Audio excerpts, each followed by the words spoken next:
करते हैं आप सब सही होंगे। आज आपके लिए एक ऐसी क्लास होने वाली है जो आपको ईवीएस के सब्जेक्ट में 30 में से 25 नंबर दिलाने के लिए काफ़ी होगी। ये हमारे कई दिनों की मेहनत के बाद ये आप लोगों के लिए क्लास लेकर आए हैं। ये हमने खुद के हैंड रिटन नोट्स के माध्यम से आप लोगों के लिए हर एक सेलेक्टेड टॉपिक जो आपके एग्ज़ाम में हर बार पूछा जाता है वो इस वीडियो में हम सारे टॉपिक आपके लिए ईवीएस के सब्जेक्ट में कवर करेंगे। तो वीडियो को अगर आप लास्ट तक देखेंगे तो इस बात की गारंटी है आपका पेपर इससे बाहर नहीं आएगा। और एक बात आपको बताना चाहेंगे, इस क्लास में आपके लिए थ्योरी का पोर्शन ही नहीं है, आपके लिए जितने भी आपके ईवीएस में टैग वर्ड इंपॉर्टेंट हैं वो भी आपको इसी क्लास में देने वाले हैं। और लास्ट में एक हमने ऐसा मॉक टेस्ट रखा है या जिसको बोल सकते हैं प्रीवियस ईयर का जो आपका पेपर आया हुआ था उसको हमने रखा है। उसमें हर एक टॉपिक से एक ना एक क्वेश्चन आपको वहाँ पर देखने को मिलेगा। तो इससे आप ये परख सकते हैं कि आपने जो थ्योरी पढ़ी है ऊपर वो आपको कितना काम आई है क्वेश्चन को हल कराने में। तो उम्मीद करते हैं बस यही आप लोगों से कि वीडियो को ज़्यादा से ज़्यादा लोगों में शेयर ज़रूर कर देना। चलिए देखते हैं क्लास को, हम लोग स्टार्ट करते हैं। क्या कहता है, सबसे पहले आज हम लोग कवर करेंगे स्लॉथ के बारे में। इससे संबंधित आपके एग्जाम में हर बार एक नंबर पूछा ही जाता है। तो देखते हैं स्लॉथ के बारे में जितनी भी इंपॉर्टेंट जानकारी है वो सारी बताते हैं। तो चलिए देखते हैं पहला पॉइंट हमारा क्या कहता है। स्लॉथ भालू जैसा दिखता है। अगर आपसे पूछा जाता है स्लॉथ कैसा दिखता है तो ये हमारा भालू की तरीके दिखता है, पर ये भालू नहीं होता है। ये भी इंपॉर्टेंट बात है, दिखता तो भालू की तरीके लेकिन भालू नहीं होता है।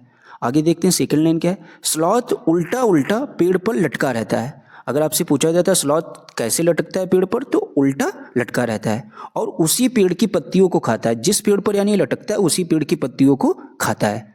आगे देखते हैं, पेड़ पर 17 घंटे लटक कर सोता है। अगर आपसे पूछा जाता है पेड़ पर कितनी देर ये लटक कर सोता है तो आप बोलेंगे 17 घंटे पेड़ पर लटक कर सोता है। अब बात करते हैं इसका जीवन काल कितना होता है।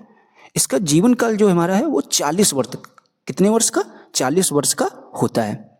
पर एक चीज़ ये भी बात इसके विषय में बहुत ही महत्वपूर्ण है कि पूरे जीवन में केवल 8 पेड़ों पर ही रहता है। तो आप देख लेंगे कि 40 वर्ष होता है, 8 पेड़ों पर रहता है, तो यानी देखा जाए हर एक पेड़ पर ये कितने साल रहेगा, 5 साल रहेगा, 8 पर 40। तो इस तरीके से जो है इसका पूरा जीवन कितने समय का होता है, 40 वर्ष का, और अपने पूरे जीवन में सिर्फ ये 8 पेड़ों पर ही रहता है। आगे देखते हैं, पूरे सप्ताह में केवल एक दिन शौच के लिए उतरता है। यानी जो पूरा सप्ताह होता है उसमें मात्र एक दिन ये नीचे उतरता है। किस चीज़ के लिए, शौच के लिए। आगे देखते हैं, स्लॉथ दक्षिण व मध्य अमेरिका में पाया जाता है। ये इंपॉर्टेंट लाइन है। अगर आपसे पूछा जाता है स्लॉथ कहाँ पाया जाएगा तो दक्षिण व मध्य अमेरिका में पाया जाता है हमारा क्या, स्लॉथ। आगे देखते हैं, इतनी जानकारी आपके पेपर में स्लॉथ से संबंधित पूछी जाएगी। अगर आपने स्लॉथ के बारे में इतना पढ़ लिया है तो इससे बाहर आपके पेपर में नहीं आएगा। आगे देखते हैं, दूसरा टॉपिक आपका क्या है, सांप। ये भी मोस्ट इंपॉर्टेंट टॉपिक है, आपके पेपर में हर बार एक नंबर यहाँ से भी आता है। आप देखेंगे प्रैक्टिस सेट में हर एक प्रीवियस ईयर के सेट में आपको एक ना एक क्वेश्चन जरूर मिलेगा सांप से रिलेटेड। आगे देखते हैं, भारत में कितने प्रकार के सबसे पहले पूछा जा सकता है सांप पाए जाते हैं, तो 4 प्रकार के सांप पाए जाते हैं। अब इनके प्रकार कौन कौन से हैं, तो नाग, करैत, दुबैया और अफाई। क्या बोलोगे, सबसे पहले नाग, करेत, दुबैया और फिर फाई। ठीक है, आगे देखते हैं, सांप के क्या नहीं होते हैं। अगर आपसे पूछा जाता है कि सांप के क्या नहीं होते, तो सांप के कान नहीं होते हैं, लेकिन ये ध्वनि से वह कंपन महसूस करता है। आप लोग, बहुत सारे लोग समझते होंगे कि सांप के कान होते हैं इसीलिए जब बीन वगैरह बजती है तो आ जाता है, लेकिन ऐसा नहीं, सांप के कान नहीं होते हैं, वो सिर्फ कंपन महसूस करता है। सांप के 2 खोखले जहरीले दांत होते हैं जिसके माध्यम से वह मनुष्य के शरीर में जहर पहुंचाता है। किसके माध्यम से मनुष्य के शरीर में जहर पहुंचाता है, 2 खोखले दांतों के माध्यम से। आपके पेपर में कई बार पूछा गया, वहाँ पर आपको 4 खोखले दांत पूछ लेता है, तो आपको याद रखना है 4 खोखले दांत नहीं होते हैं, सांप के 2 खोखले जहरीले दांत होते हैं। ये बात बिल्कुल सांप के विषय में सही है। आगे देखते हैं, सांप भोजन को निगल कर खाता है। सांप कैसे खाता है भोजन को, निगल कर। सांप की दवा सांप के जहर से बनाई जाती है, ये भी बात आपको याद रखना है। विश्व का सबसे लंबा सांप कौन होता है, अजगर। सबसे लंबा सांप हमारा कौन होता है, विश्व का तो अजगर। हांगकांग के लोग सांप को भोजन के रूप में ग्रहण करते हैं, जिसे लिंग हु केन कहा जाता है। क्या कहा जाता है? लिंग हु केन कहा जाता है। तो हांगकांग के लोग क्या भोजन में पसंद करते हैं? तो सांप को। ये कई बार आपके एग्जाम में पूछा गया, तो ये पॉइंट याद रखना है कि हांगकांग के लोग जो है सांप को भोजन के रूप में ग्रहण करते हैं या खाना उसको पसंद करते हैं। आगे देखते हैं, सांप से संबंधित आपके विषय में इतना ही पूछा जाता है सीटेट के टॉपिक में। अब देखते हैं टॉपिक आपका है परिवार। क्या है?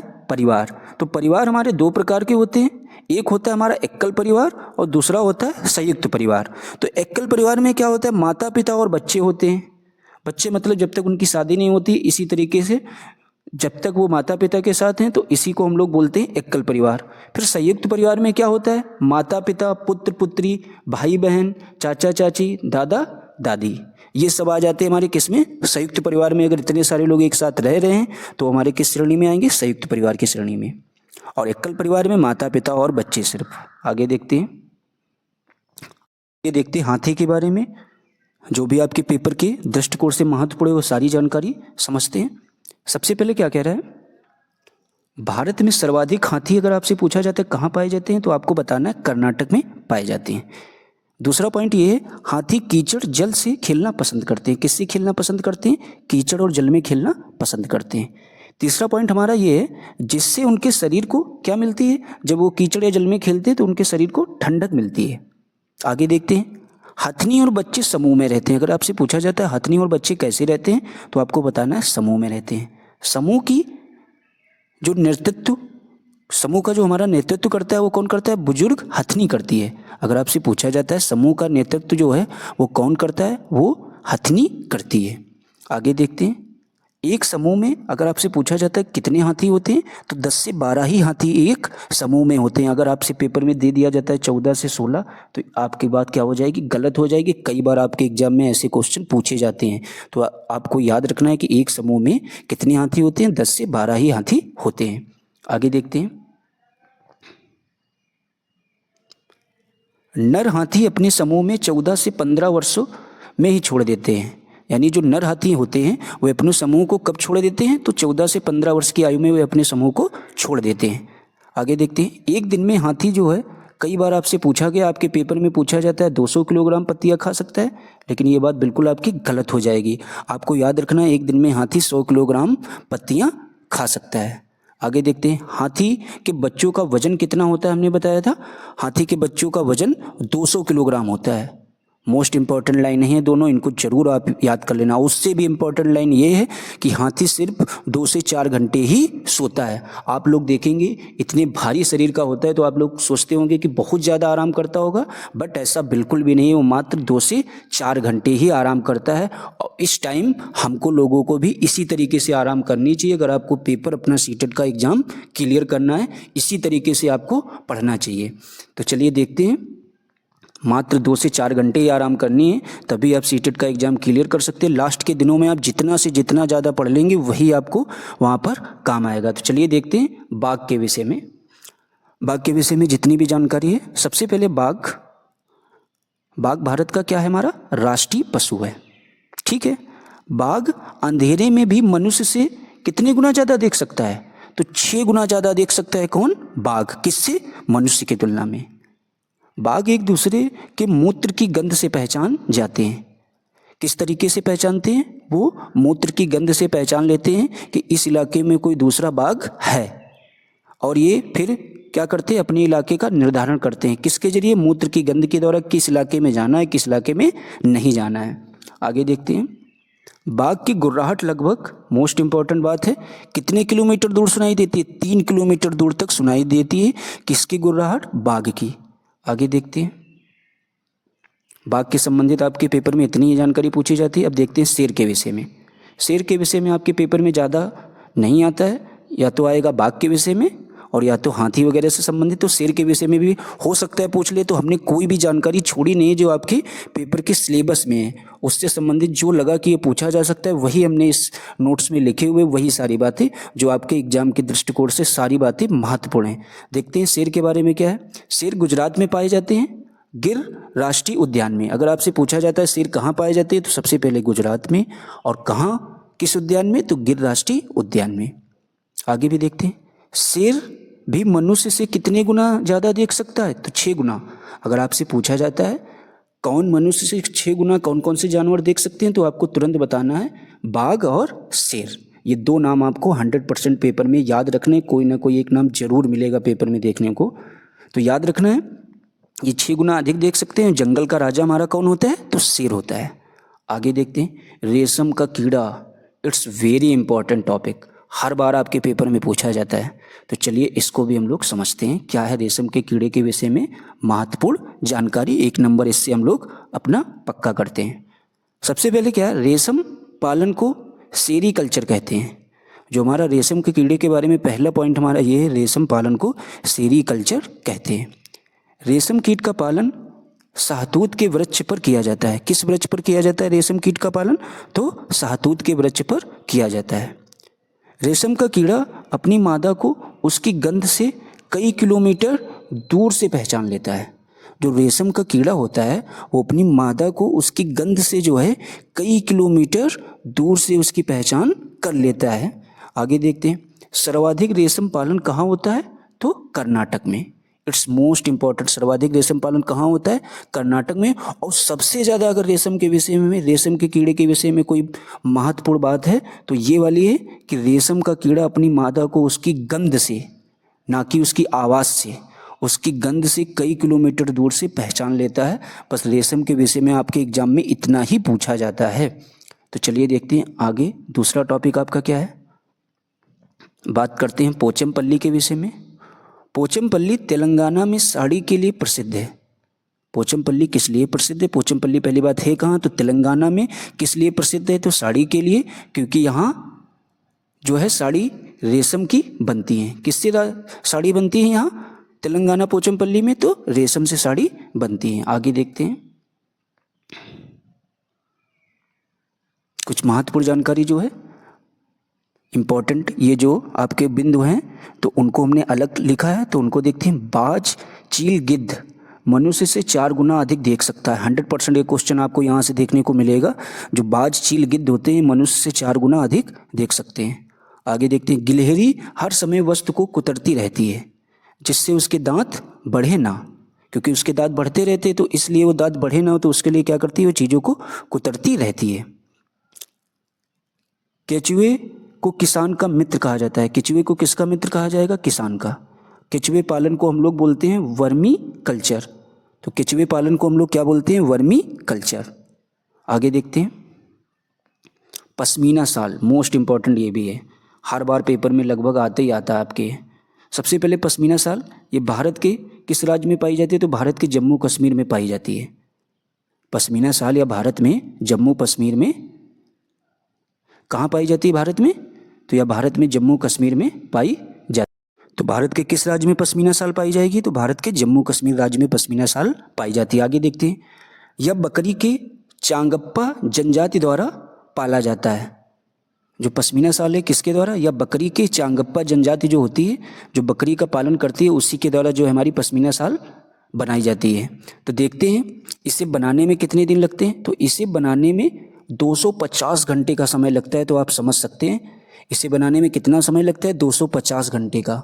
यह शाल 6 स्वेटरों के बराबर होती है, यानी जो हमारे लोगों के सामान्य स्वेटर होते हैं उनकी तुलना में 6 स्वेटरों के बराबर ये शाल होती है। तो देखा जाए 6 स्वेटरों के अगर बराबर होगी तो इसकी कीमत भी बहुत होती होगी। तो याद रखना है एक पॉइंट ये कि इसे बनाने में 250 घंटे का समय लगता है। किस शाल को बनाने में? तो पश्मीना शाल को। और ये पाई कहाँ जाती है? तो भारत के जम्मू कश्मीर राज्य में। किस जनजाति द्वारा बनाई जाती है? तो चांगप्पा जनजाति के द्वारा। आगे देखते हैं, मधुमक्खी के विषय में आपसे क्या पूछा जाता है? ये भी मोस्ट इंपॉर्टेंट टॉपिक है, 1 नंबर यहाँ से भी आपके पक्का करना है।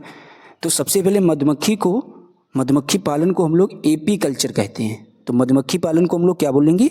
एपी कल्चर बोलते हैं मधुमक्खी पालन को। मधुमक्खी पालन लीची के पेड़ पर किया जाता है। तो मधुमक्खी पालन हमारा कहाँ किया जाता है? तो लीची के पेड़ पर किया जाता है। भारत में मधुमक्खी पालन बिहार में किया जाता है। भारत में जो है सबसे ज़्यादा मधुमक्खी पालन कहाँ किया जाता है? बिहार में। इसमें एक खासियत ये होती है जो मधुमक्खी पालन में, इसमें जो छत्ते में एक रानी मक्खी पाई जाती है। अगर आपसे पूछा जाता है छत्ते में कितनी रानी मक्खी पाई जाती है, रानी मधुमक्खी, तो एक पाई जाती है सिर्फ। मधुमक्खी पालने का सबसे जो अच्छा समय या अच्छा टाइम है हमारा, वो अक्टूबर से दिसंबर का है। ये आपसे बहुत बार पेपर में पूछा गया, ये लाइन जरूर याद रखिए आप। अगर 1 नंबर आपको पेपर में आसानी से प्राप्त करना है तो मधुमक्खी पालन का सबसे जो हमारा सही समय है वो अक्टूबर से दिसंबर है। नर मक्खी की कार्यकर्ता के रूप में कोई विशेष भूमिका नहीं होती, ये भी बात आपके पेपर में कई बार पूछी गई है। जो हमारी नर मक्खी होती है इसकी कार्यकर्ता के रूप में कोई विशेष भूमिका नहीं होती है। आगे देखते हैं, मिट्टी के घर से संबंधित आपके पेपर में एक क्वेश्चन पूछा जाता है राजस्थान से संबंधित, उसको भी कवर करते हैं। मिट्टी का घर, मिट्टी के घर उन क्षेत्रों में पाए जाते हैं जहाँ गर्मी अधिक होती है। तो मिट्टी के घर कहाँ पाए जाएंगे? जहाँ गर्मी अधिक होती है। मिट्टी के घर राजस्थान में पाए जाते हैं। आप लोग जानते हैं राजस्थान में गर्मी अधिक होती है। मिट्टी के घर की छत ढालू युक्त होती है। कैसी होगी मिट्टी के घर की छत? ढालू युक्त, ताकि वर्षा जल संग्रहित ना हो। आगे देखते हैं, मिट्टी के घर की फर्श को गोबर से लीपा जाता है जिससे घर में कीड़े ना लगें। ये भी बात आपके पेपर में कई बार पूछी गई इंपॉर्टेंट लाइन है। मिट्टी के घर को जो है, मिट्टी के घर जो होते हैं इसमें फर्श को गोबर से इसलिए लीपा जाता है ताकि घर में जो है कीड़े ना लगें। आगे देखते हैं, लकड़ी का घर के विषय में। तो लकड़ी के घर के विषय में आपको इतना याद रखना है, जहाँ वर्षा अधिक होती है वहाँ इस प्रकार के घर पाए जाते हैं। तो लकड़ी के घर कहाँ पाए जाते हैं अधिक? जहाँ पर वर्षा अधिक होती है। ये भारत में असम, मेघालय, त्रिपुरा में पाए जाते हैं। तो भारत में कहाँ पाए जाते हैं लकड़ी के घर? असम, मेघालय, त्रिपुरा में पाए जाते हैं। ये घर 10 से 12 फीट की ऊंचाई पर बने होते हैं। कितनी ऊंचाई पर? ये आपसे पेपर में कई बार पूछा गया है। ये कितनी ऊंचाई पर बने होते हैं? तो 10 से 12 फीट की ऊंचाई पर बने होते हैं। किसके घर? लकड़ी के घर। आगे देखते हैं, ये बांस के खंभों से बने होते हैं। किस तरीके से बने होते हैं? बांस के खंभों से बने होते हैं। यहाँ पर छत ढाल युक्त होती है। यहाँ पर छत कैसी होगी? ढाल युक्त, जिससे पानी ना रुके। तो लकड़ी के घर में याद रखना, छत कैसी होती है? ढाल युक्त होती है जिससे पानी ना रुके। कहाँ कहाँ पाई जाती है? असम, मेघालय, त्रिपुरा। आगे देखते हैं, लकड़ी के घर से आपके पेपर में इतनी बातें पूछी गई अभी तक जितने भी एग्जाम हुए हैं, इससे बाहर आपको कुछ भी नहीं मिलेगा। बस इतना याद रखना, 10 से 12 फीट की ऊंचाई पर बने होते। किससे? बांस के खंभों से। बर्फ के घर के बारे में देखते हैं। बर्फ के घर के विषय में इतना याद रखना है, बर्फ के घर को इग्लू कहते हैं। क्या कहते हैं? सबसे पहली बात, बर्फ के घर को इग्लू बोलते, कई बार पेपर में पूछा गया है। ये घर एस्किमो किस जनजाति द्वारा बनाए जाते हैं? तो एस्किमो जनजाति के द्वारा बनाए जाते हैं। कैसे घर? बर्फ के घर। बर्फ के घर गुंबदाकार होते हैं। किस तरीके से होते हैं? गुंबदाकार। इग्लू के घरों में दरवाजे छोटे रखे जाते हैं ताकि हवा अंदर ना आ सके। ये उत्तरी ध्रुवीय क्षेत्र में पाए जाते हैं। किस क्षेत्र में पाए जाएंगे बर्फ के घर? ये उत्तरी ध्रुवीय क्षेत्र में पाए जाते हैं। कैसे घर? बर्फ के घर। ठीक है, आगे देखते हैं। इससे ज़्यादा आपके पेपर में बर्फ के घर के बारे में नहीं पूछा गया है, तो उतना ही हमने आपके लिए लिखा है जितना आपके एग्जाम में पूछा जाता है। आप देखते हैं, लकड़ी एवं पत्थर के घर। तो इस प्रकार के घर जम्मू कश्मीर और लद्दाख में पाए जाते हैं। ये दोनों काफ़ी ठंडी जगह होती है, इसीलिए यहाँ पर किस तरीके के घर पाए जाते हैं? लकड़ी एवं पत्थर के घर। इस क्षेत्र में मकान द्विमंजिला बनाए जाते हैं। कैसे बनाए जाते हैं इस क्षेत्र में मकान? जम्मू कश्मीर और लद्दाख में द्विमंजिला बनाए जाते हैं। निचले हिस्से में पशु को और ऊपर के हिस्से में रहते हैं ये लोग। तो निचले हिस्से में कौन रहते हैं? पशु। ये आपसे पेपर में हर बार पूछा जाता है। नीचे वाले हिस्से में पशु रखते हैं, ऊपर वाले हिस्से में लोग रहते हैं। ऐसा किस जगह पर होता है? तो आपको याद रखना है, जम्मू कश्मीर और हमारे लद्दाख में। आगे देखते हैं, वीवर पक्षी के बारे में। मोस्ट इंपॉर्टेंट, इससे भी संबंधित एक क्वेश्चन आता है पेपर में, और ज़्यादा लाइनें नहीं, आपको 3 लाइनें बस याद रखना है। वीवर पक्षी को घोंसला किस तरीके से होता है? तो लालटेन की तरह। तो वीवर पक्षी का घोंसला लालटेन की तरह लंबा होता है। सेकंड पॉइंट है, नर वीवर पक्षी कई घोंसले बनाता है, उनमें से मादा वीवर पक्षी पसंद करती है, उसमें अंडे देती है। कहने का मतलब ये है, नर वीवर पक्षी जैसे कि 15 से 20 उसने घोंसले बनाए, उसमें से जो मादा वीवर पक्षी होती है वो क्या पसंद करेगी? उसमें से किसी एक घोंसले को पसंद करती है, फिर उसी में वो जो है अंडे देने का निश्चय करती है। ये बात जो है सबसे अलग बनाती है बीबर पक्षी के विषय में, इसीलिए आपके पेपर में हर बार पूछा जाता है। चलिए देखते हैं आगे क्वेश्चन आपका क्या कहता है। बने रहिए सभी लोग, आपको बहुत कुछ खास मिलने वाला है, वीडियो को लास्ट तक जरूर देखिए। बहुत सारा कंटेंट आपके पेपर के नज़रिए से इसमें इंपॉर्टेंट मिलेगा, जो आपके पेपर में 100% आपको यहाँ से क्वेश्चन देखने को मिलेंगे, इस बात की गारंटी ले सकते हैं हम। तो प्लीज़ वीडियो को देखते रहिए लास्ट तक। तो चलिए देखते हैं कौवा और कोयल के विषय में। कौवा के विषय में सबसे इम्पॉर्टेंट बात यही है, कौवा पेड़ की ऊंची डाल पर घोंसला बनाता है। तो कौवा पेड़ की सबसे ऊंची डाल पर घोंसला बनाता है। कौवा अपना घोंसला बनाते समय लोहे के तार एवं लकड़ी का इस्तेमाल करता है। किसका? लोहे के तार एवं लकड़ी का इस्तेमाल करता है। कोयल अपना घोंसला कभी नहीं बनाती है, ये भी बात याद रखना है। वो कौवे के घोंसले में ही अंडे देती है। कोयल अपना घोंसला कभी नहीं बनाती है, तो किसके घोंसले में अंडे देगी? तो कौवे के घोंसले में ही अंडे देती है। ये बात आपकी कौवा और कोयल से संबंधित इतने ही आपके पेपर में पूछा जाता है, और सब कुछ हमने यहीं पर आपको बता दिया है। आगे देखते हैं कलचड़ी के बारे में। तो कलचड़ी से संबंधित क्या जानकारी है? कलचड़ी जो है यह सड़क के किनारे जमीन पर पत्थरों के बीच घोंसला बनाती है। तो अगर आपसे पूछा जाता है सड़क के किनारे जमीन पर पत्थरों के बीच कौन घोंसला बनाता है, तो इसको इंडियन रॉबिन भी बोलते हैं या कलचड़ी कहना है, ये बनाती है हमारा है। और क्या क्या अपने घोंसले में इस्तेमाल करती? टहनियाँ, ऊन, बाल का प्रयोग करती है अपना घोंसला बनाने में। आगे देखते हैं दर्जिन चिड़िया। दर्जिन चिड़िया को आप देखकर ही समझ रहे होंगे, इसको अगर हम ना हटा दें तो हो जाएगा दर्जी। और दर्जी हमारे किसका काम करते हैं? तो दर्जी हमारे चीज़ों को सिलने का काम करते हैं। ये बात आप लोग अच्छे से जानते हैं। तो यहाँ पर आपको कुछ याद ही नहीं रखना है, बस इतना याद रखना है, यह अपना घोंसला पत्तियों को चोंच से सिलकर बनाती है। दर्जी है तो चीज़ों को सिलकर ही काम करेगी। तो इसी तरीके से याद रखना, दर्जिन चिड़िया जो है यह अपना घोंसला पत्तियों को चोंच से सिलकर बनाती है। आगे देखते हैं शक्करखोर के विषय में। शक्करखोर क्या कहता है? यह अपना घोंसला छोटे पेड़ या झाड़ी की डाल पर बनाता है। कहाँ बनाता है? छोटे पेड़ या झाड़ी की डाल पर बनाता है।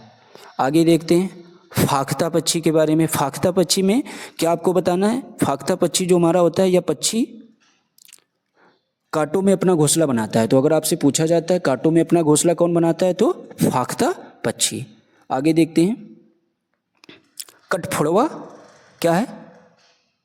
कठफोड़वा और बसंत गोरी के विषय में। तो कठफोड़वा और बसंत गोरी के विषय में आपको सिर्फ एक बात याद रखनी है, ये घोंसला वृक्ष के तनों में छेद करके बनाते हैं। तो वृक्ष के तनों में छेद करके कौन घोंसला बनाता है? तो आप लोग बताएंगे कठफोड़वा और बसंत गोरी, ये जो पक्षी होते हैं पेड़ के तनों में छेद करके अपना घोंसला बनाते हैं। देखते हैं हम लोग कबूतर और गौरैया के विषय में, जो आपके पेपर में पूछा जाता है।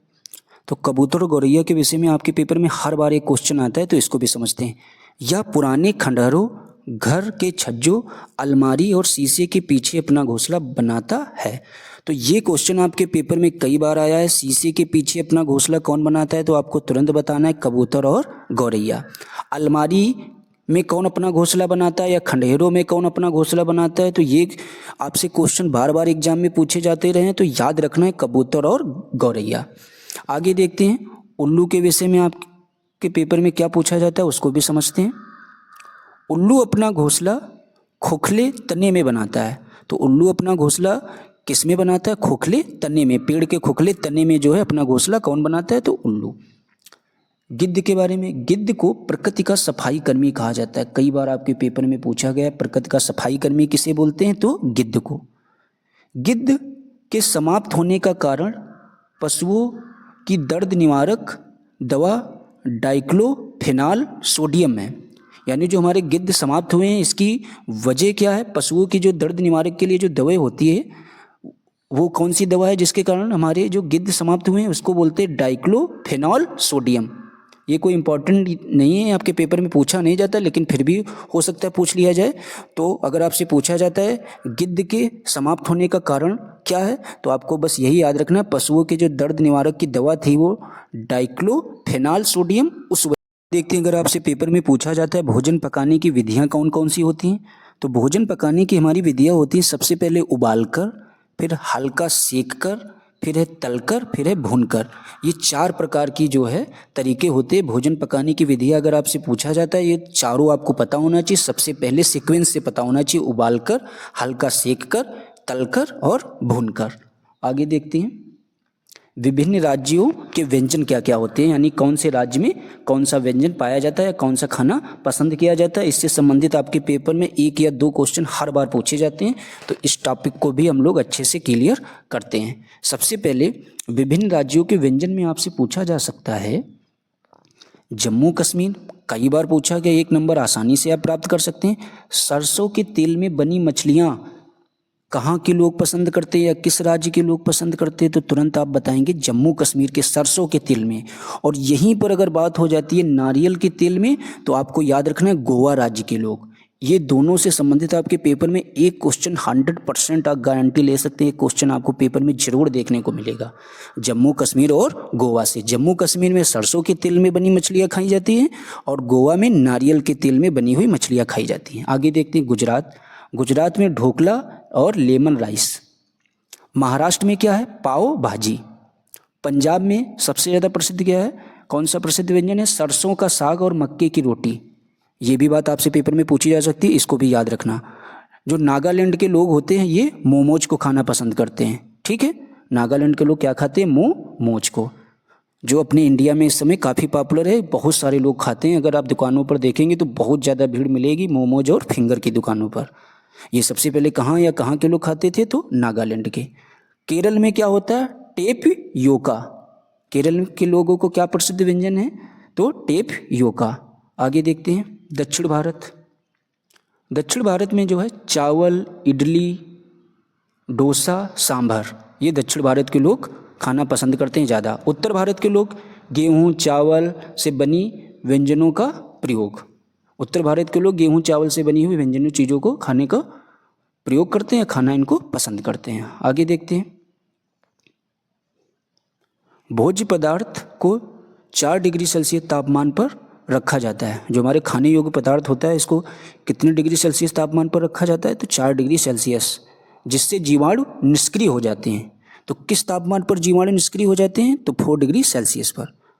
आगे देखते हैं हरी जो धनिया होती है उसको गीले कपड़े में लपेट कर रखा जाता है। हरी धनिया को कहाँ लपेट कर रखा जाता है, आप लोग देखते होंगे घरों में। हरी धनिया अगर शाम को बच जाती है उसको गीले कपड़े में लपेट कर फ्रिज वगैरह में या पानी में रख देते हैं ताकि वो खराब ना हो। दूध को संरक्षित करने के लिए पाश्चुरीकरण विधि का प्रयोग किया जाता है। अगर आपसे पूछा जाता है दूध को संरक्षित करना है तो उसके लिए किस विधि का प्रयोग किया जाता है, तो आपको याद रखना है पाश्चुरीकरण का। आगे देखते हैं मच्छर के विषय में आपसे कई बार क्वेश्चन पूछा जाता है पेपर में। मच्छर के काटने से मलेरिया, डेंगू, चिकनगुनिया इत्यादि रोग हो जाते हैं। ये 3 रोग काफ़ी पूछे जाते हैं, इसीलिए हमने तीनों लिख दिए हैं। मलेरिया, डेंगू, चिकनगुनिया, ये मच्छर के काटने से होते हैं। मलेरिया मादा एनाफिलीज मच्छर के काटने से होती है। मलेरिया किस मच्छर के काटने से होती है, तो मादा एनाफिलीज मच्छर के काटने से मलेरिया होती है। मलेरिया में कपकपी के साथ बुखार आता है। अगर आपसे पूछा जाता है मलेरिया रोग में क्या होता है, तो कपकपी के साथ बुखार भी आता है इंसान को। आगे देखते हैं मलेरिया की दवा सिनकोना पेड़ की छाल से बनती है। अगर आपसे पूछा जाता है मलेरिया की दवा किस पेड़ की छाल से बनती है, तो सिनकोना पेड़ की छाल से। कई बार पेपर में पूछा गया है, तो इसको याद रखना है, सिनकोना पेड़ की छाल से। आगे देखते हैं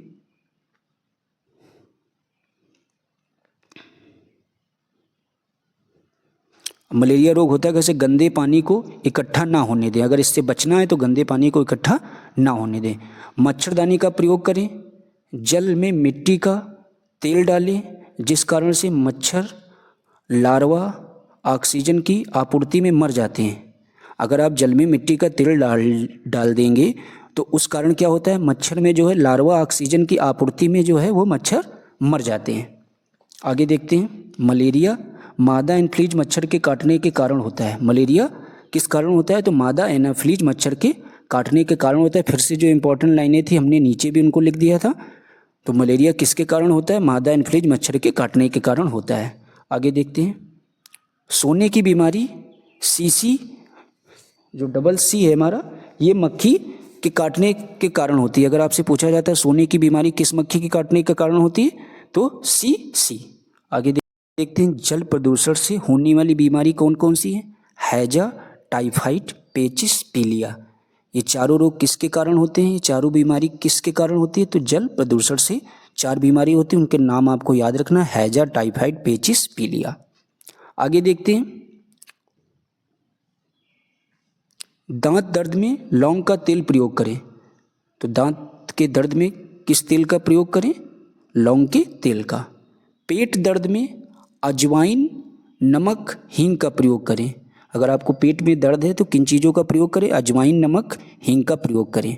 आगे देखते हैं मेगास्थनीज के विषय में। तो मेगास्थनीज के विषय में आपको बस इतना याद रखना है, चंद्रगुप्त मौर्य के दरबार में आया था मेगास्थनीज, और इसकी पुस्तक क्या थी? इंडिका। ये आपसे पेपर में कई बार पूछी जाती है, तो इसलिए हमने इसको यहाँ पर लिख दिया था। आगे देखते हैं फ्रायान के विषय में। चीनी यात्री फ्रायान जो है हमारा, ये कब आया था? तो यह चंद्रगुप्त विक्रमादित्य के दरबार में आया था। अब देखा किसके समय में भारत आया था? तो हर्षवर्धन के समय में। इसने नालंदा विश्वविद्यालय में बौद्ध धर्म का अध्ययन किया था। यही बात आपको याद रखनी है। आगे देखते हैं अलबरूनी के विषय में। अलबरूनी के विषय में आपके पेपर में कुछ चीज़ें पूछी जाती है, तो इसको थोड़ा ध्यान से देखते हैं। अलबरूनी उज्बेकिस्तान का निवासी था। इन्होंने तालाबों के बारे में बताया है। आपसे पेपर में पूछा जाता है इन्होंने तालाबों के बारे में नहीं बताया, तो ये बात आपकी गलत हो जाएगी। इन्होंने तालाबों के बारे में बताया है। यह भारत में महमूद गजनवी के साथ भारत आया था। किसके साथ आया था? महमूद गजनी के साथ ये भारत आया था। इसकी पुस्तक तहकीक-ए-हिंद थी। इसकी पुस्तक आप याद रखना, तहकीक-ए-हिंद। आगे देखते हैं इब्न बतूता। इब्न बतूता के बारे में क्या बातें जो खास हैं? इब्न बतूता जो है मोहम्मद बिन तुगलक के समय भारत आया। इसकी पुस्तक रे हला है। ये आपके पेपर में पूछा नहीं गया, लेकिन फिर भी आपको याद रखना, हो सकता है पूछ लिया जाए। इब्न बतूता के विषय में इतनी बातें याद रखनी है। वास्को डी गामा के विषय में। वास्को डी गामा यह 1498 में यूरोप से भारत के समुद्री मार्ग की खोज की। अगर आपसे पूछा जाता है भारत की समुद्री मार्ग से खोज किसने की थी, तो वास्को डी गामा ने। वास्को डी गामा कब आया यूरोप से भारत के लिए? 1498 में। यह केरल कहाँ पहुंचा था? या केरल, जो केरल में कालीकट बंदरगाह एक है, वहाँ पर ये पहुंचा था। हम लोग बछेंद्री पाल जी के विषय में क्या महत्वपूर्ण जानकारी जो आपके पेपर में आ सकती है? बछेंद्री पाल माउंट एवरेस्ट पर चढ़ने वाली प्रथम महिला एवं विश्व की 5वीं महिला थी। ये बात आपके लिए महत्वपूर्ण हो जाती है पेपर के नज़रिए से। ये प्रथम महिला थी माउंट एवरेस्ट पर चढ़ने वाली, और विश्व की ये 5वीं महिला थी। ठीक है, आगे देखते हैं। बछेंद्री पाल 23 मई 1984 को दिन में 1:07 पर एवरेस्ट पर कदम रखा था।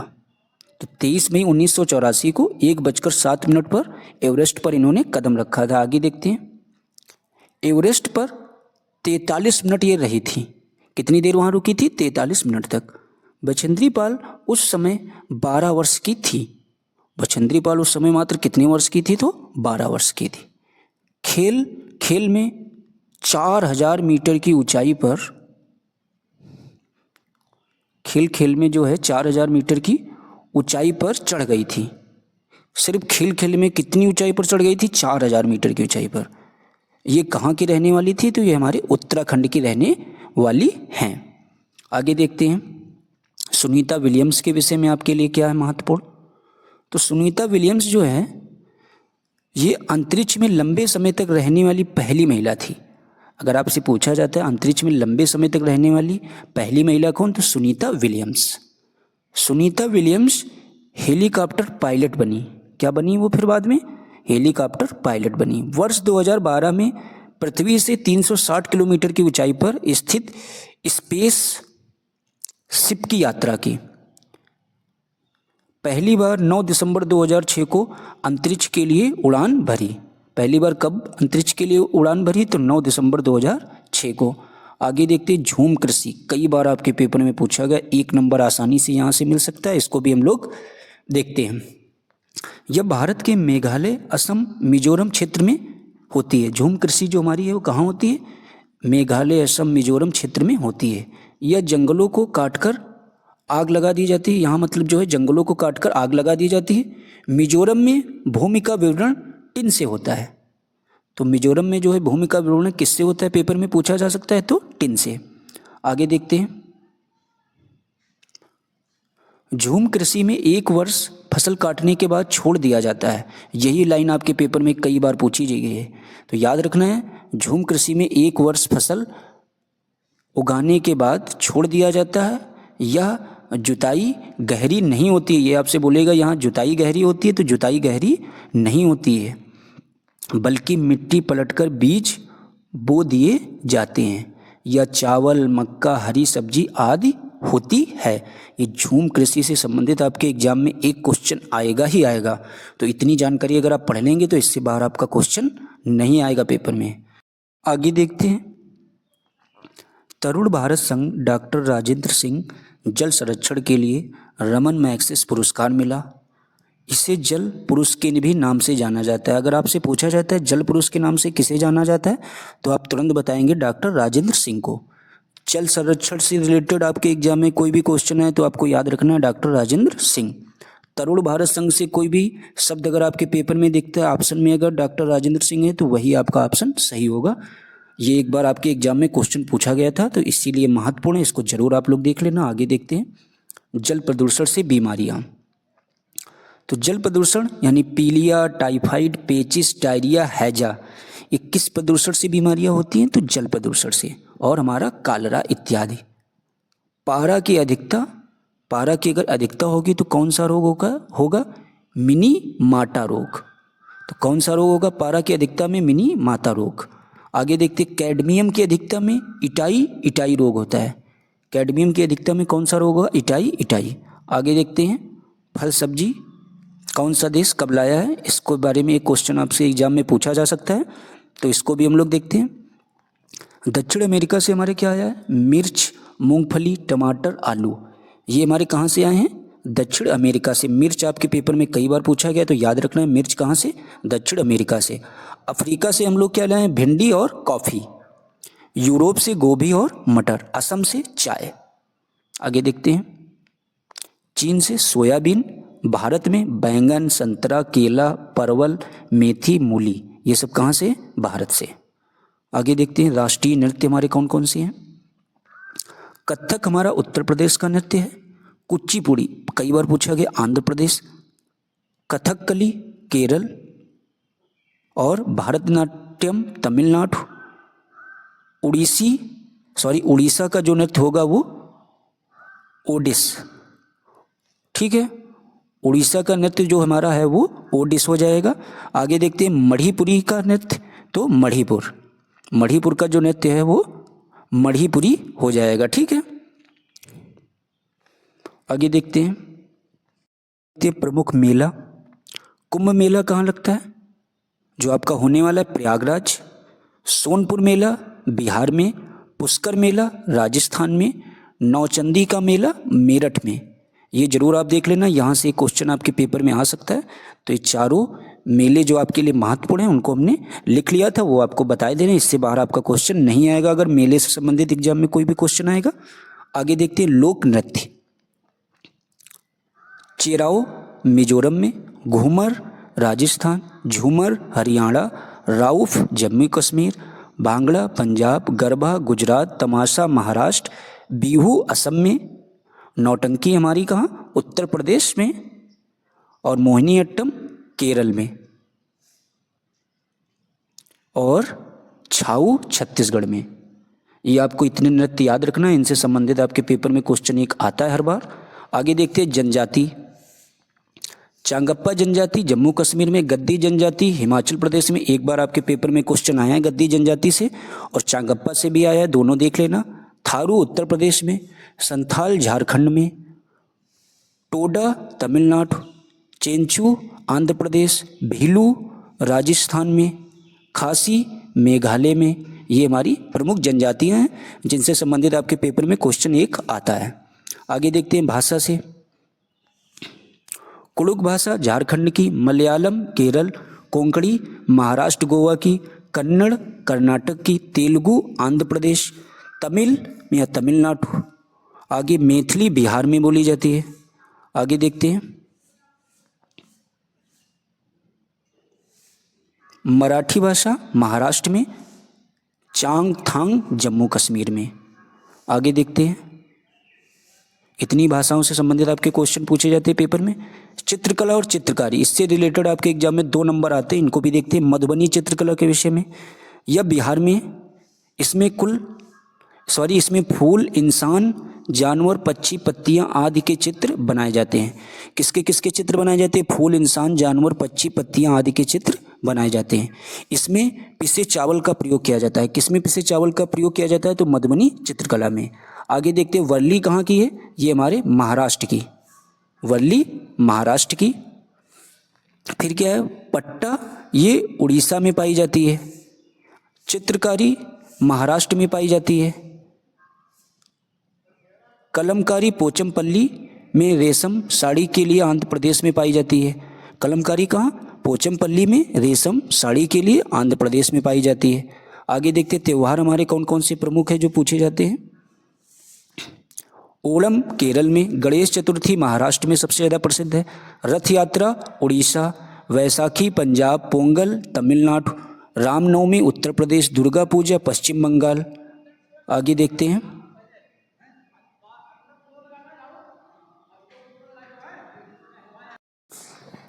हैं उघाड़ी हमारा हो जाएगा आंध्र प्रदेश में।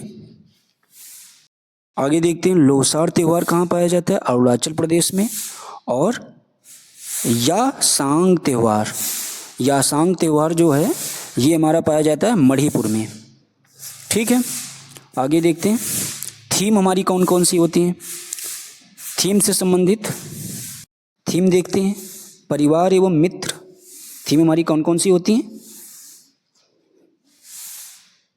परिवार एवं मित्र, भोजन, पानी, आवास, यात्रा और हम चीज़ें कैसे बनाते हैं, ये हमारी क्या है? सारी थीम है। ये थीम से संबंधित आपके पेपर में एक क्वेश्चन जरूर आता है, तो इसको जरूर आप लोग तैयार कर लीजिए। उप थीम हमारी कौन कौन सी हैं उनको भी देखते हैं। उप थीम हमारी है संबंध, काम और खेल, जानवर, पौधा। ये हमारी क्या है? उप थीम। थीम और उप थीम में से आपको एक क्वेश्चन जरूर देखने को मिलेगा। आगे देखते हैं खेजड़ी से संबंधित आपके एग्जाम में एक क्वेश्चन 100% आता है। तो खेजड़ी जो है रेगिस्तान क्षेत्र में पाया जाता है। तो खेजड़ी कहाँ पाया जाता है? रेगिस्तान के क्षेत्र में पाया जाता है। इसको अधिक पानी की आवश्यकता नहीं होती है। तो आप लोग जानते हैं रेगिस्तान में पानी कम होता है, तो इससे याद रखना है कि इसको अधिक पानी की आवश्यकता नहीं होती है खेजड़ी वाले वृक्ष को। आगे देखते हैं इस पेड़ की जो है छाल से दवा भी बनाई जाती है, ये भी बात याद रखना है। लकड़ी में कीड़े नहीं लगते हैं। किस लकड़ी में कीड़े नहीं लगते हैं? तो खेजड़ी की लकड़ी में कीड़े नहीं लगते हैं। आगे देखते हैं तो खेजड़ी वृक्ष हमारा कहाँ पाया जाएगा? राजस्थान में। अब बात करते हैं ओक के विषय में।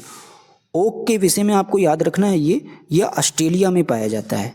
इसकी जड़ गहरी होती है। ओक वृक्ष की जो जड़ है वो गहरी होती है, वृक्ष से 30 गुना नीचे तक होती है। आप समझ सकते हैं कि जितना बड़ा वृक्ष होगा उससे 30 गुना तक इसकी जो जड़ होती है वो क्या होती है? नीचे होती है। वृक्ष के तने से पाइप डालकर पानी बाहर निकाल लेते हैं। ओक के वृक्ष में क्या होता है? वृक्ष के तने से जो है पाइप डालकर जो है पानी बाहर निकाल लेते हैं। आगे देखते हैं घटपर्णी से संबंधित आपके पेपर में एक क्वेश्चन आता है। यह पेड़ कीड़े मकोड़ों और छोटे जीव को खा जाता है। कौन? घटपर्णी जो है यह जो है पेड़ कीड़े मकोड़े और छोटे जीव को खा जाता है। इसे पौधे से एक खुशबू निकलती है। इस पौधे से क्या निकलती है? एक खुशबू निकलती है। आपके पेपर में पूछा जाता है कि आवाज़ निकलती, तो आपको याद रखना आवाज़ नहीं, एक खुशबू निकलती है। मेघालय के साथ साथ इंडोनेशिया में भी पाया जाता है घटपर्णी पौधा। यह नाइट्रोजन की पूर्ति के लिए कीट का भक्षण करता है। किस लिए यह कीट का भक्षण करता है? तो नाइट्रोजन की पूर्ति के लिए। इसका आकार घड़े के जैसा होता है। घटपर्णी जो है इसका आकार अगर आपसे पूछा जाता है कैसा होता है, तो घड़े के जैसा। देखते हैं खेल और खिलाड़ी से संबंधित आपके पेपर में कुछ क्वेश्चन पूछे जा सकते हैं। तो क्रिकेट से रोहित विराट सचिन, हॉकी से मेजर ध्यानचंद, बैडमिंटन में साइना नेहवाल पीवी सिंधु, कुश्ती में साक्षी मलिक विनेश फोगाट, टेनिस सानिया मिर्जा, मुक्केबाजी मेरी कॉम और एथलेटिक पीटी उषा। आगे देखते कर्णम मल्लेश्वरी के विषय में। कर्णम मल्लेश्वरी के विषय में आपको इतना याद रखना है, निवास कहाँ है? आंध्र प्रदेश। कार्य क्या है इनका? वेट लिफ्टर थी ये। पिता हवलदार थे। इनका काम क्या था? भार उठाना। और भार उठाना किस वर्ष से इन्होंने शुरू कर दिया था? 12 वर्ष की आयु से। 12 वर्ष की आयु में वेट उठा सकते थे कितना? 130 किलोग्राम तक। और मेडल इन्होंने अभी तक कितने जीते हैं? तो 29। ठीक है। आगे देखते हैं, कर्णम मल्लेश्वरी के विषय में आपसे इतना ही पूछा जाएगा पेपर में। वाहिदा प्रिज्म, वाहिदा प्रिज्म क्या है? भारतीय नौसेना में डॉक्टर हैं, पहली महिला, परेड का नेतृत्व वाहिदा प्रिज्म ने किया, ठीक है। और गांव के रोजरी ज़िले में जम्मू कश्मीर में रहती हैं। जो ये थाना मंडी जो है, थाना मंडी गांव के राजौरी ज़िले में जम्मू कश्मीर में रहती हैं। परेड में 36 कमांड निर्देश दिए जाते हैं। तो परेड में कितने निर्देश दिए जाते हैं? तो 36 कमांड निर्देश दिए जाते हैं। चींटी के विषय में क्या महत्वपूर्ण जानकारी आपको याद रखनी? एक लाइन में आगे चलती हैं तो एक प्रकार की गंध छोड़ती हैं, जिससे बाकी चींटियां रास्ते का पता चल जाता है। यानी जब चींटी लाइन में आगे चलती हैं तो एक प्रकार की गंध छोड़ती हुई चलती हैं, जिससे जो बाकी चींटियों को पता चल जाता है रास्ते का। तभी आप लोगों ने देखा होगा चींटी हमेशा एक लाइन में ही चलती हैं, ठीक है। आगे देखते हैं, अधिकतर पक्षी जानवर वस्तुओं को काला और सफ़ेद देख सकते हैं, जैसे उल्लू, ठीक है। वैसे काला और सफ़ेद हमको किस वक्त दिखाई पड़ता है? रात के समय में ज़्यादातर, ठीक है। आगे देखते हैं, जानवर और उनकी सोने की अवधि के विषय में बात करेंगे। 1 नंबर आपसे पूछा जा सकता है। तो छिपकली जो है 4 सीजन 24 घंटे सर्दी में, गाय 4 घंटे, सांप 18 घंटे, जिराफ 2 घंटे, बिल्ली 12 घंटे। ये हो गई आपके जानवरों की सोने की अवधि जो आपके पेपर में पूछी जाती है। आगे देखते हैं, जानवरों को मारे जाने का कारण, यानी कौन सा जानवर किस कारण मारा जाता है। तो समझते हैं, हाथी जो है वो दांत के लिए मारा जाता है, गेंडा सींग के लिए अपनी मारा जाता है, मगरमच्छ त्वचा के लिए मारा जाता है, और मृग ये अपनी खुशबू के लिए मारा जाता है। ये जानवर आपसे पूछे जा सकते हैं कि कौन सा जानवर किस कारण मारा जाता है। तो आपको यही 4 नाम याद रखने, इनसे बाहर आपके पेपर में नहीं पूछा जाएगा। आगे देखते हैं, आयरन की कमी होने पर, ये क्वेश्चन आपके पेपर में हर बार आता है, आयरन की कमी होने पर गुड़, आंवला, हरी पत्तेदार सब्जियां खानी चाहिए। अगर आपके अंदर आयरन की कमी है तो गुड़, आंवला, हरी पत्तेदार सब्जियां हमको खानी चाहिए। आगे देखते हैं, ईवीएस के जो आपके टैग वर्ड, अब आप यहाँ से क्लास को बिल्कुल भी मिस ना करिए। अब आपकी क्लास बहुत ही महत्वपूर्ण होने वाली, जिससे आपको आसानी से 6 से 7 नंबर आपके पेपर में आ जाएंगे। तो चलिए देखते हैं। सबसे पहले पॉजिटिव टैग वर्ड हम लोग देखते हैं। क्या हो जाएगा? पहला अवलोकन, अन्वेषण का मतलब होता है खोज करना, प्रश्न करना भी हमारा पॉजिटिव टैग वर्ड हो जाएगा। प्रोत्साहन, वास्तविक अनुभव भी हमारा पॉजिटिव टैग वर्ड है। सीखने के अवसर भी उपलब्ध कराना छात्रों को, ये भी हमारा पॉजिटिव टैग वर्ड है। आगे देखते हैं, दत्त कार्य भी हमारा कैसा शब्द है? सकारात्मक शब्द है। प्रजातांत्रिक विस्तार, ये भी आपका पॉजिटिव टैग वर्ड है। पर्यावरण सुरक्षा, ये भी आपका पॉजिटिव टैग वर्ड है। समाज में अंतःक्रिया, ये भी आपका पॉजिटिव ही टैग वर्ड है, समाज में अंतःक्रिया करना। आगे है परियोजना, प्रोजेक्ट, ये भी आपका सकारात्मक शब्द है। एकीकृत, आप लोग देखेंगे एकीकृत आपको लगेगा निगेटिव टैग वर्ड है, जी बिल्कुल नहीं, एकीकृत भी हमारा पॉजिटिव टैग वर्ड है। त्रुटियाँ अधिगम का एक हिस्सा होती हैं, इसीलिए ये भी जो है हमारा कैसा वर्ड है? पॉजिटिव टैग वर्ड है। आगे देखते हैं, प्रकृति से संबंधित कोई भी चीज़ होगी, इसको आपको हमेशा सकारात्मक लेना है। श्रव्य दृश्य सामग्री, बच्चों को दिखाकर कोई भी चीज़ सिखाना, ये भी श्रव्य दृश्य सामग्री जो हमारा कैसा है? ये भी पॉजिटिव टैग वर्ड हो जाएगा। आगे देखते हैं निगेटिव टैग वर्ड आपके कौन कौन से हैं। सबसे पहले रूढ़िवादी सोच, फिर है भेदभाव करना, ये भी आपका निगेटिव यानी नकारात्मक शब्द है। सजा दंड भी आपका नकारात्मक शब्द है। बच्चों को रैंकिंग और ग्रेडिंग देना, ये भी आपका निगेटिव टैग वर्ड है। पाठ्य पुस्तक केंद्रित नहीं होना चाहिए, ये भी आपका निगेटिव टैग वर्ड हो जाएगा। व्यावसायिक बनाने के लिए बच्चों को शिक्षा नहीं देनी, ये भी आपका निगेटिव टैग वर्ड है। मानक निर्धारित, ये भी आपका निगेटिव टैग वर्ड हो जाएगा। केवल ही, ये भी आपका कैसा है? नकारात्मक शब्द है। मात्र, ये भी आपका कैसा शब्द है? नकारात्मक। शिक्षक केंद्रित, ये भी हमेशा निगेटिव शब्द होता है। आगे देखते हैं, तुलना और पक्षपात भी हमारा कैसा है? नकारात्मक शब्द है। कठोर अनुशासन, ये भी हमारा कैसा है? नकारात्मक शब्द है। ठीक है, बस आपके लिए इतने ही निगेटिव पॉजिटिव टैग वर्ड हैं जो आपके पेपर में पूछे जाते हैं। अब चलिए हम लोग देखते हैं आगे का आपका प्रैक्टिस सेट जो आप अब आपको थ्योरी का पोर्शन तो आप लोग देख चुके हैं और हमने आपको टैग वर्ड भी बता दिए हैं सारे। अब हम लोग देखेंगे प्रैक्टिस सेट। ये प्रैक्टिस सेट ऐसा है, जो भी आपका थ्योरी का पोर्शन है उसी से संबंधित आपका ये प्रीवियस ईयर का पेपर है। इसमें सारे क्वेश्चन हम आपको अच्छे से कवर कराएंगे। अब आपको देखना है कि आपने जो थ्योरी पढ़ी है वो आपके काम आएगी या नहीं। देखते हैं कि क्वेश्चन आप कितने हल कर पाते हैं। तो देखते हैं, चलिए पहला क्वेश्चन आपका क्या कह रहा है। मोस्ट इंपॉर्टेंट क्वेश्चन, ये भी आपके एग्जाम में कई बार पूछा गया है। तो सबसे पहले देखते हैं, पूछा गया है कि हम सभी पुराने कुओं को देखते हैं जो अब सूख गए हैं। हमारे बड़े यह कहते हैं कि अब से लगभग 25-30 साल पहले इन कुओं में काफ़ी पानी था, परंतु अब यह पूरी तरह सूख गए हैं। निम्नलिखित में से कुओं के सूखने का संभावित सही कारण क्या है? यानी किस वजह से जो है ये कुएं हमारे सूख गए हैं। आपका सही जो कारण है वो कौन से हैं, तो उनको देखते हैं। आपके ऑप्शन पहला क्या है, जिन झीलों में वर्षा का पानी इकट्ठा होता था अब वह नहीं है। ये बात बिल्कुल आपकी सही है इस विषय में। आगे देखते हैं, पेड़ों, कुओं और आसपास के क्षेत्रों की ज़मीन पर अब कोल, तार, सीमेंट से ढक गई हैं। ये भी बात सही है। अब आप लोग देखेंगे गांव वगैरह में जो कुआं होते हैं उसके आसपास जो है वो सीमेंट वगैरह से जो है बन गया है या उनको ढक दिया गया है। ये भी बात आपकी बिल्कुल सही हो जाएगी। अब देखते हैं सी ऑप्शन आप क्या क्या कहता है। कुओं का कोई उपयोग नहीं करता है क्योंकि हर घर में टोटियाँ लगी हैं। ये बात आपकी सही नहीं है। और आगे देखते हैं लास्ट ऑप्शन डी क्या कहता है, भूमिगत पानी को खींचने के लिए कई विद्युत मोटर चलित पंप लग गए हैं इस वजह से भी। तो इस हिसाब से आपका ऑप्शन नंबर जो है कौन से सही हो जाएंगे, ए, बी भी आपका सही हो जाएगा, सी वाला आपका गलत हो जाएगा। तो इस तरीके से जो आपका राइट ऑप्शन हो जाएगा वो सी वाला बिल्कुल सही हो जाएगा, ए, बी, डी। ये बात हमारी कुओं के सूखने के कारण बिल्कुल सही ले हो। तो ये बात आपकी जो है कुओं के सूखने के बारे में बिल्कुल आपकी सही हो जाएगी। तो पहले का आपका ऑप्शन नंबर सी बिल्कुल राइट है। आगे देखते हैं 62 नंबर आपका क्वेश्चन क्या कहता है। आपसे पूछा गया, पर्यावरण अध्ययन में संकल्पनाओं और मुद्दों को विज्ञान और सामाजिक विज्ञान विषय के रूप में नहीं रखा गया, क्यों? तो किस लिए नहीं रखा गया देखते हैं। इस आयु वर्ग के बच्चे अपने परिवेश को समग्र रूप में देखते हैं। ये बात आपकी बिल्कुल सही है। नीचे भी ऑप्शन देख लेते हैं, यह शिक्षण अधिगम की एक अच्छी युक्ति है। जी बिल्कुल नहीं।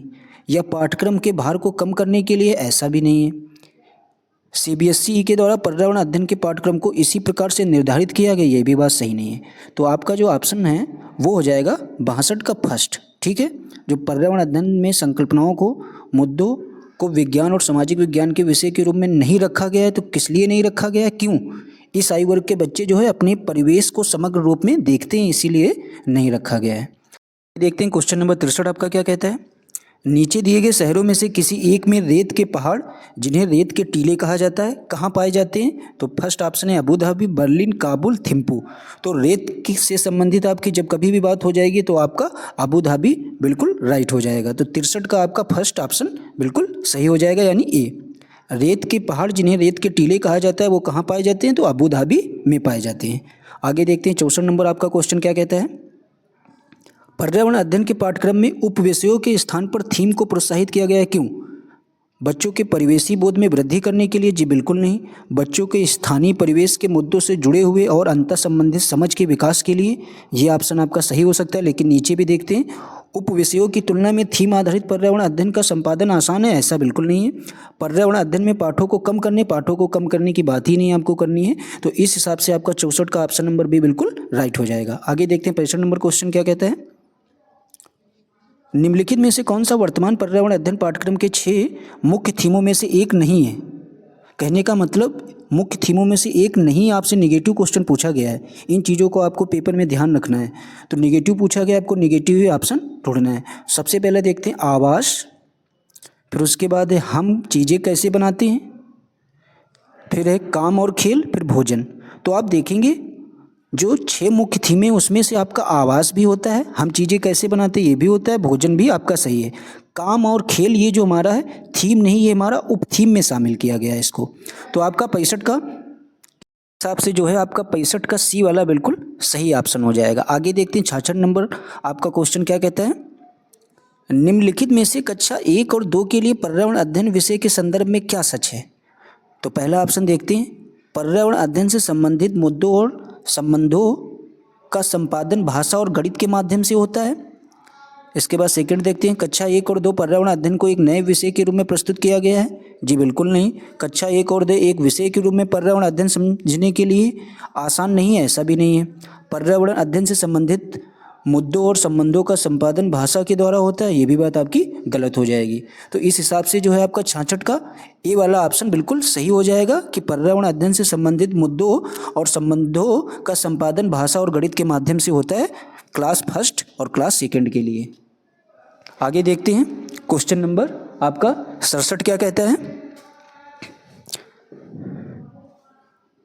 निम्नलिखित में से क्या पर्यावरण अध्ययन में ज्ञान की रचना में बहुत ही महत्वपूर्ण है? तो क्या ज्ञान की रचना में बहुत महत्वपूर्ण है, तो समझते हैं। सबसे पहले फर्स्ट ऑप्शन है बच्चों की सक्रिय भागीदारी। जी बिल्कुल ये महत्वपूर्ण है। आगे देखते हैं, बच्चों के ज्ञान को शिक्षकों के ज्ञान से जोड़ना, ये बात आपकी नहीं है, सही है। पर्यावरण अध्ययन में ज्ञान की रचना के लिए बात आपकी बिल्कुल नहीं सही है कि बच्चों के ज्ञान को शिक्षकों के ज्ञान से जोड़ना। आगे देखते हैं, सी ऑप्शन क्या कहता है, पर्यावरण अध्ययन को कक्षा की 4 दीवारी से बाहर सिखाना। जी बिल्कुल सही है। बच्चों के स्थानीय ज्ञान को विद्यालय के ज्ञान से संबंधित करना, ये भी बात आपकी सही हो जाएगी। तो इस हिसाब से आपका option number A C D बिल्कुल सही हो जाएंगे, बी वाला आपका गलत हो जाएगा। तो इस हिसाब से 67 का आपका राइट ऑप्शन कौन सा हो जाएगा, डी बिल्कुल सही हो जाएगा। आगे देखते हैं 68 नंबर क्वेश्चन क्या कहता है, पर्यावरण अध्ययन में बच्चों को जोड़ने की सबसे प्रभावशाली युक्ति कौन सी है? अगर आप पर्यावरण अध्ययन करा रहे हैं बच्चों को तो उनको जोड़ने की सबसे प्रभावशाली विधि हमारी कौन सी हो जाएगी? पाठ्य पुस्तक का पठन, शिक्षक द्वारा व्याख्याएं, या कक्षा निर्देशन, या किस्से और कहानियाँ। तो आप लोग जानते होंगे कहानी जो है वो प्राथमिक स्तर के लिए सबसे ही महत्वपूर्ण होती है। तो इस हिसाब से आपका 68 का डी वाला बिल्कुल सही हो जाएगा ऑप्शन। अब आगे देखते हैं हम लोग 69 नंबर क्वेश्चन आपका क्या कहता है, निम्नलिखित में से कौन सा एक पर्यावरण अध्ययन के संबंध में सच नहीं है? सच नहीं कहने का निगेटिव आपसे क्वेश्चन पूछा गया, आपको निगेटिव आंसर ढूंढना है।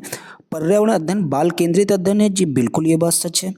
पर्यावरण अध्ययन बच्चों को अपने परिवेश में खोजने का अवसर देता है। जी बिल्कुल ये बात सही है आपकी। पर्यावरण अध्ययन वर्णों और परिभाषाओं पर आपको बल बिल्कुल भी नहीं देना है, ये बात आपकी गलत हो जाएगी, आपसे गलत ही पूछा गया है। तो इस हिसाब से आपका 69 का सी वाला बिल्कुल राइट ऑप्शन हो जाएगा, ना कि पर्यावरण अध्ययन की प्रकृति एकीकृत है, ये भी बात आपकी गलत हो जाएगी। तो 69 का आपका सी बिल्कुल राइट ऑप्शन हो जाएगा। आगे देखते हैं 70 नंबर क्वेश्चन क्या कहता है। 70 नंबर क्वेश्चन आपका कहता है, एक शिक्षक हमेशा क्रियाकलापों को कराने के बाद प्रश्नों और चर्चाओं का संचालन करता है। क्रियाकलापों, प्रश्नों और चर्चाओं के संचालन करने का मुख्य उद्देश्य क्या है? बच्चों की प्रक्रिया कौशल का आकलन। जी बिल्कुल ये बात सही है। बच्चों को खोजने के अवसर देना, ये भी बात आपकी सही हो जाएगी। बच्चों को अपनी अभिव्यक्ति का अवसर देना, ये भी बात आपकी सही है। बच्चों में उनके सीखने की गति के आधार में विभेद करना, विभेद नहीं आपको करना है, ये बात आपकी बिल्कुल गलत हो जाएगी। तो इस हिसाब से 70 का आपका ऑप्शन नंबर सही कौन सा हो जाएगा, ए बी सी। तो यानी सी वाला बिल्कुल 70 का सी वाला आपका राइट ऑप्शन हो जाएगा। देखते हैं आपका क्वेश्चन नंबर 71 क्या कहता है। पर्यावरण अध्ययन में बच्चों को पाठ्य पुस्तकों और शिक्षकों के अलावा अन्य स्रोतों की मदद लेने के प्रोत्साहित करना चाहिए, क्यों? पर्यावरण अध्ययन सीखने के लिए पाठ्य पुस्तक और शिक्षक ही स्रोत नहीं है। जी बिल्कुल ये बात आपकी सही हो जाएगी। आगे देखते हैं, यह पर्यावरण अध्ययन सीखने के लिए समुदायों और माता पिताओं की उपस्थिति का विकास करेगा। जी बिल्कुल करेगा। यह शिक्षकों को बच्चे की पृष्ठभूमि को जानने का अवसर भी देगा, ये भी बात आपकी बिल्कुल सही हो जाएगी। डी ऑप्शन देखते हैं, यह बच्चों के सौंदर्यगत और मनोक्रियात्मक कौशल का विकास करेगा। जी बिल्कुल नहीं।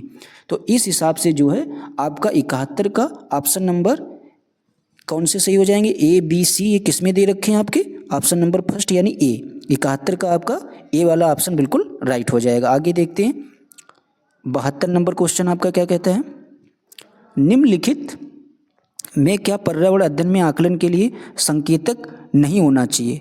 तो सहभागिता, याद करना, प्रश्न पूछना, न्याय और समानता के प्रति सरोकार। तो आप लोग जानते हैं हमने आपको ऊपर निगेटिव टैग वर्ड कराए थे, जिनमें आपका होता था याद करना, आपका निगेटिव होता है, आपसे क्वेश्चन भी निगेटिव पूछा गया है। तो इस हिसाब से आपका 72 का बी वाला बिल्कुल आपका राइट ऑप्शन हो जाएगा। याद करना आपको किस में आएगा, निगेटिव टैग वर्ड में, आपसे निगेटिव ही क्वेश्चन पूछा गया था। तो इस हिसाब से 72 का आपका बी बिल्कुल राइट हो जाएगा। 73 नंबर क्वेश्चन देखते हैं, पर्यावरण अध्ययन में शिक्षक के द्वारा बच्चों को स्वयं अपने का आकलन के लिए अवसर देना चाहिए। स्व आकलन क्या कहलाता है, सीखने के लिए समान आकलन, या सीखने का आकलन, या सीखने के लिए आकलन, या CCE। तो इस हिसाब से जो है आपका सही ऑप्शन स्वयं अपने का आकलन के लिए जब अवसर देना चाहिए तो 100 आकलन ये जो हो जाएगा हमारा, ये सीखने के लिए समान आकलन। तो आपका 73 का ए वाला बिल्कुल ऑप्शन सही हो जाएगा। आगे देखते हैं 74 नंबर क्वेश्चन क्या कहता है। एक शिक्षक खाना किस प्रकार से खराब होता है पर एक प्रयोग करता है। शिक्षक बच्चों के समूह बनाकर उनको प्रयोग से संबंधित सामग्री देता है। शिक्षक बच्चों के समूह क्यों बनाता है?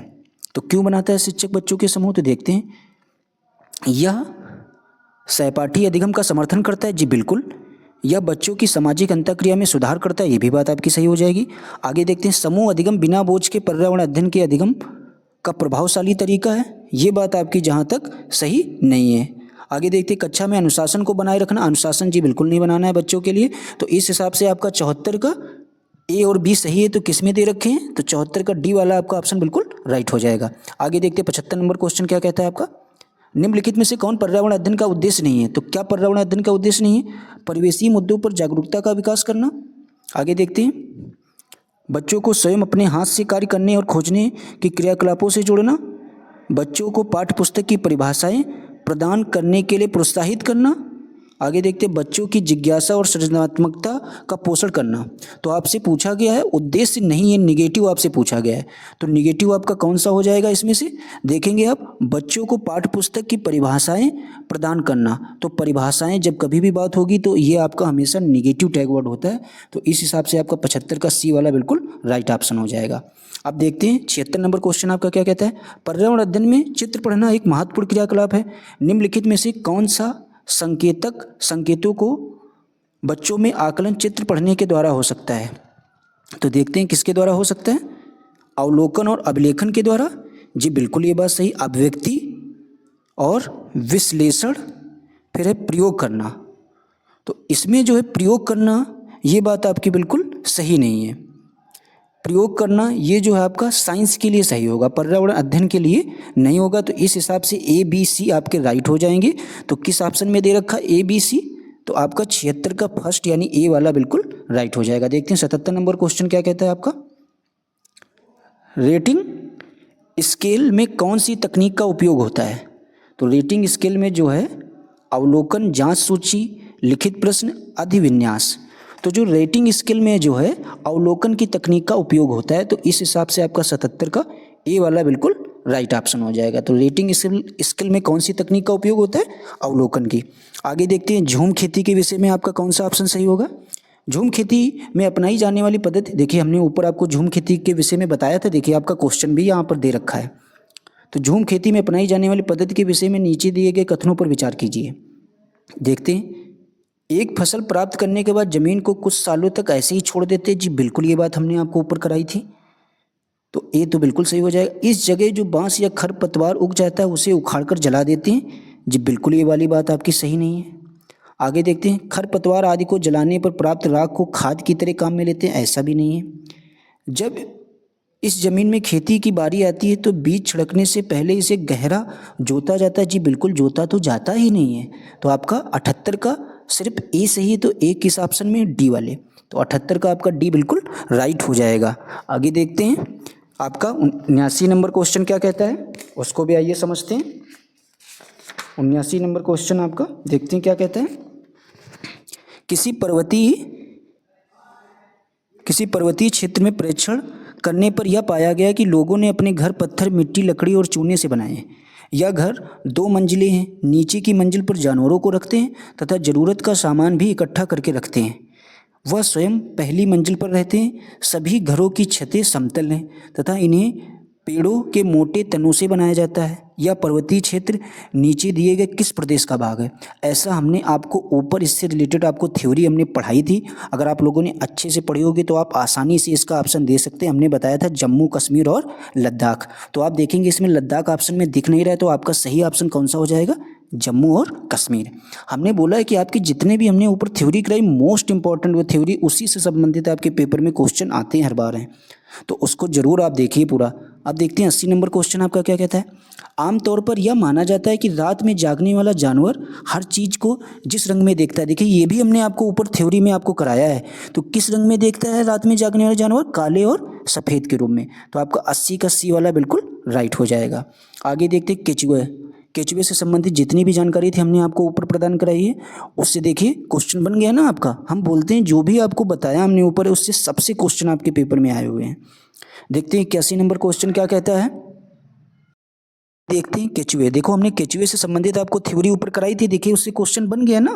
हमने बोला है जितने भी आपके थ्योरी का पोर्शन कराया उससे संबंधित हर एक बार आपके पेपर में क्वेश्चन पूछे जाते। जितना भी आपका थ्योरी का पोर्शन है, हर एक थ्योरी से कोई ना क्वेश्चन आपके एग्जाम में हर बार पूछा गया है। तो प्लीज़ क्लास को आप पूरा जरूर देखिए। तो देखते हैं 81 नंबर क्वेश्चन क्या कहता है।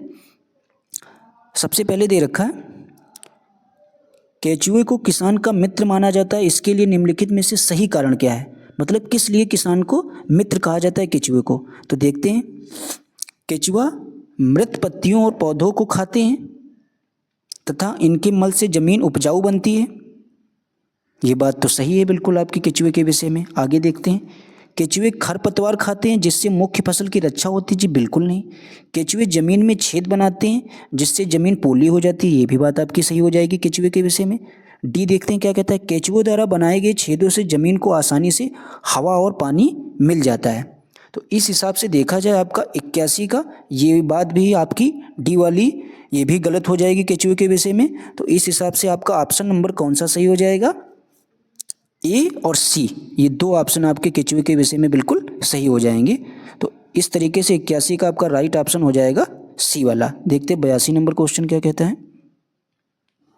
आदिवासी हजारों साल पहले से कांसे की चीज़ें बनाते हैं, आज भी हमारे घरों में कांसे का उपयोग होता है। कांसे के विषय में निम्नलिखित में से सही कथन क्या है।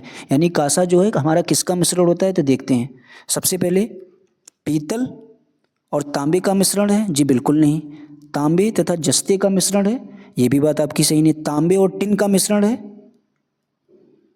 या एल्युमिनियम और तांबे का। तो आपको याद रखना कांसा जो हमारा होता है ये जो है हमारा ये तांबे और टिन का मिश्रण होता है। तो 82 का आपका सही बिल्कुल कौन सा हो जाएगा, सी ऑप्शन। यानी तांबा को हम लोग कापर भी बोलते हैं। तो कापर और टिन के मिश्रण को जो है कांसे से बनता है। कांसे किसके मिश्रण से बनता है, तो आपको बताना है तांबे और टिन के मिश्रण से। आगे देखते हैं 83 नंबर क्वेश्चन आपका क्या कहता है। नारियल डली हुई किसी भी करी के साथ उबला हुआ टेपिओका निम्नलिखित में से किस क्षेत्र का प्रिय भोजन है। तो नारियल डली हुई किसी भी करी के साथ उबला हुआ टेपिओका जो है ये किस क्षेत्र का प्रिय भोजन है। हमने ऊपर आपसे इससे संबंधित आपको थ्योरी बताई थी, तो आप लोग अच्छे से जानते होंगे। ये जो हमारा है कहाँ के लोगों का है, केरल के लोगों का। तो 83 का आपका सही ऑप्शन कौन सा हो जाएगा, डी। आगे देखते हैं 84 नंबर क्वेश्चन आपका क्या कहता है। निम्नलिखित में से त्योहारों के उस समूह को चुनिए जिन्हें पूर्णिमा को मनाया जाता है।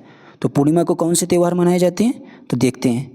सबसे पहले क्या कह रहा है, होली, महाशिवरात्रि, बुद्ध जयंती। जी बिल्कुल नहीं, ये बात गलत हो जाएगी। होली, रक्षाबंधन, गुरु नानक जन्म दिवस, यही जो है हमारे त्यौहार पूर्णिमा के दिन मनाए जाते हैं। तो 84 का आपका सही ऑप्शन कौन सा हो जाएगा, बी। 85 नंबर क्वेश्चन देखेंगे। निम्नलिखित राज्यों के समूह में से किस एक समूह के समुद्र तट अरब सागर पर है। तो देखते हैं, सबसे पहले आंध्र प्रदेश, तेलंगाना, उड़ीसा, नहीं। केरल, कर्नाटक, पश्चिम बंगाल, ये भी नहीं सही है। तमिलनाडु, आंध्र प्रदेश, कर्नाटक।